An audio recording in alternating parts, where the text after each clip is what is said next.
Hi friends అందరికీ. ఈరోజు video ఏంటంటే మన ఫ్లవరాన్స్ ఉన్నాయి కదా, వాటినైతే నేను డబ్బాలలో అయితే వేసి వదిలేసాను కదా, వాటిని ఎక్వేరియంలోనే వేద్దామని మధ్యలో గ్లాస్ అయితే కట్ చేయించుకుంటున్నాను. ఒకటే ఎక్వేరియం ఉంది కాబట్టి దాంట్లోనే సెటప్ చేద్దామని మధ్యలో ఇంకో 3 గ్లాస్ అయితే కట్ చేయించుకుంటున్నాను. వీటిని అయితే దాంట్లో అయితే పెట్టాలి.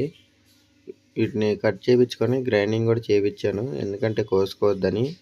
వీటితో పాటు ఒక 5 క్లిప్పులు కూడా తీసుకొని వచ్చాను గ్లాస్కి సెటప్ చేయడానికి. మీరు మన వీడియోస్ చూస్తున్నారు కానీ ఛానల్ని అయితే ఎవరు సబ్స్క్రైబ్ చేసుకోవట్లేదు ఫ్రెండ్స్. ఛానల్ సబ్స్క్రైబ్ చేసి పెట్టుకోండి. ఇట్లాంటి వీడియోస్ అయితే మంచి మంచి వీడియోస్ వస్తాయి, సేలింగ్ వీడియోస్ కూడా ఉంటాయి. మన దగ్గర ఉన్న ఫ్లవరాన్స్ వచ్చేసి వాటి ప్రైస్ 999 ఫ్రెండ్స్. మీకు ఎవరికైనా కావాలంటే నేనైతే కాంటాక్ట్ నెంబర్ ఇస్తాను, మీరైతే వాట్సాప్లో మెసేజ్ చేయొచ్చు. చూసుకోవచ్చు, నేనైతే గ్లాస్ సెటప్ చేసిన తర్వాత ఇది ఫ్లవరాన్స్ అయితే యాక్టివ్గానే ఉన్నాయి. మనం నెక్స్ట్ వీడియోలో కలుద్దాం ఫ్రెండ్స్. బాయ్.